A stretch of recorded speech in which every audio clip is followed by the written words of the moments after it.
En medio de la opresión y el sufrimiento, en una humilde casa hebrea de la tribu de Leví, nació un niño que cambiaría el destino de Israel. Su llegada fue como un rayo de esperanza en una noche oscura. Su madre, Jocabed, lo miró por primera vez y supo en su corazón que este no era un niño cualquiera. Había algo especial en él, algo que no podía explicar. Por 3 meses, Jocabed y su esposo Amram lo escondieron, protegiéndolo de la amenaza constante de los soldados egipcios que patrullaban, buscando cumplir el cruel decreto del faraón. Cada llanto del bebé era acallado con ternura, cada ruido en la casa era tratado con extrema cautela. La vida en su hogar se convirtió en una oración constante, una súplica silenciosa a Dios para que protegiera al pequeño. Pero el tiempo avanzaba y pronto se volvió imposible ocultar al bebé. Jocabed, con un corazón cargado de amor y dolor, sabía que debía tomar una decisión.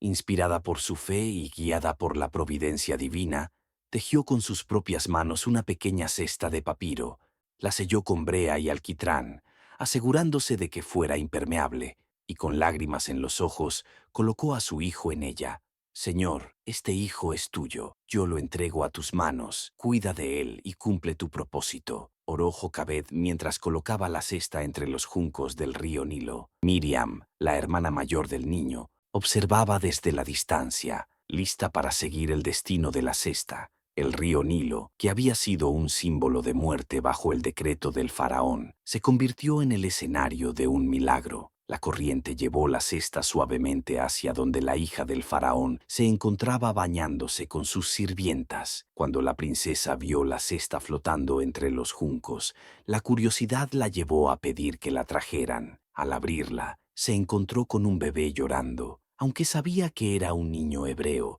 su corazón se conmovió. Este niño necesita ser protegido, dijo. En ese momento decidió desafiar las órdenes de su propio padre y criarlo como si fuera suyo. Miriam, que había estado observando desde la distancia, reunió valor y se acercó a la princesa. ¿Quieres que busque a una mujer hebrea para que lo amamante?, preguntó con respeto. La princesa, sorprendida por la niña, pero viendo su sinceridad, accedió. Así fue como Jocabed, gracias a la intervención divina, pudo volver a sostener a su hijo en sus brazos. Ahora, bajo la protección de la hija del faraón, ella cuidó al niño, alimentándolo con amor y enseñándole sobre el Dios de Israel, el Dios que había prometido liberar a su pueblo. Cuando el niño creció, fue llevado al palacio del faraón. Allí, la princesa lo adoptó oficialmente y lo llamó Moisés, que significa sacado de las aguas. Aunque Moisés creció entre los lujos y las enseñanzas de la corte egipcia,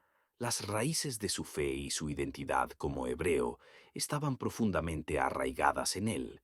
Gracias a los años que pasó bajo el cuidado de su madre, Moisés era ahora parte de la familia real, pero el plan de Dios para su vida iba mucho más allá del trono de Egipto. Él sería el instrumento que Dios usaría para liberar a su pueblo y cumplir la promesa hecha a Abraham tantos años atrás. Mientras Moisés crecía en sabiduría y estatura, Dios trabajaba en silencio. Cada experiencia en el palacio, cada lección aprendida en su juventud, era parte de un plan mayor. El faraón podía pensar que su poder era absoluto, pero el Dios de Israel estaba preparando a Moisés para una misión que cambiaría la historia. El nacimiento y rescate de Moisés no fue un accidente. Fue la primera señal de que Dios no había olvidado a su pueblo. Aunque estaban esclavizados, aunque sufrían, Dios estaba obrando, y pronto el clamor de los israelitas sería respondido de una manera que nadie podía imaginar. Moisés creció rodeado de los lujos y la educación de la corte egipcia. Aprendió de los sabios, manejó el lenguaje de los escribas y estudió las estrategias militares de los generales. Desde afuera parecía un príncipe más, preparado para heredar el poder y la autoridad de Egipto. Pero en su corazón Moisés sabía que no era como los demás. Aunque caminaba entre los palacios adornados con oro, nunca olvidó las historias que su madre le contó. Historias sobre el Dios de Israel, el Dios que había hecho un pacto eterno con su pueblo. Cada vez que miraba a los hebreos esclavizados, algo en su interior se encendía. Las cadenas, los látigos, el sufrimiento de su pueblo lo perseguían incluso en los momentos de mayor comodidad. Moisés se sentía dividido entre dos mundos, el del trono que le ofrecía Egipto y el de las raíces de su verdadera identidad. Mientras Moisés vivía en el palacio, el sufrimiento de los hebreos continuaba creciendo. Las cargas se volvían más pesadas, las órdenes del faraón más crueles y las oraciones del pueblo más desesperadas. ¿Dónde estás, Señor? ¿Por qué has permitido este dolor? Clamaban día y noche. Pero Dios, que siempre escucha el clamor de su pueblo, estaba trabajando en su plan, y Moisés era parte fundamental de ese plan. Sin embargo, Moisés todavía no entendía su papel. Era como una semilla que había sido plantada, pero aún no había germinado. Un día, mientras caminaba por las calles de Egipto, Moisés vio algo que marcaría un antes y un después en su vida. En un rincón polvoriento, un capataz egipcio golpeaba brutalmente a un esclavo hebreo. El hombre gemía de dolor, su cuerpo cubierto de heridas,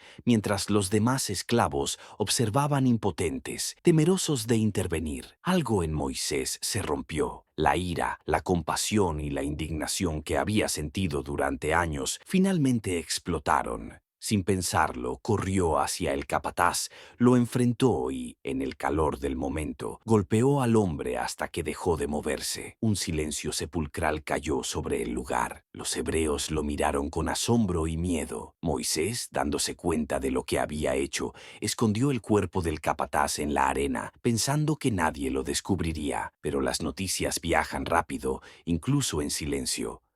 Al día siguiente, cuando Moisés vio a dos hebreos peleando, intentó intervenir. ¿Por qué golpeas a tu hermano?, preguntó, tratando de mediar. Pero uno de ellos, con los ojos llenos de reproche, respondió: ¿Quién te ha puesto como juez sobre nosotros? ¿Acaso piensas matarme como mataste al egipcio? Moisés sintió cómo su corazón se hundía. Su secreto había sido descubierto. La arena que había usado para esconder el cuerpo no podía cubrir las consecuencias de sus acciones. Las palabras del hebreo llegaron rápidamente a los oídos del faraón. Cuando el rey supo lo que había hecho Moisés, su ira fue inmediata y feroz. «Ese hombre no es digno de la casa real. Que lo capturen y lo ejecuten», ordenó con un rugido que resonó en las paredes del palacio. Moisés sabía que su vida corría peligro. Su posición en la corte no lo protegería. Las mismas personas que antes lo llamaban príncipe ahora lo miraban con desprecio. El tiempo se acababa y Moisés debía tomar una decisión. Esa noche, bajo la luz pálida de la luna, Moisés dejó atrás el único hogar que había conocido. Caminó a través de las calles silenciosas de Egipto, cada paso cargado de incertidumbre y dolor.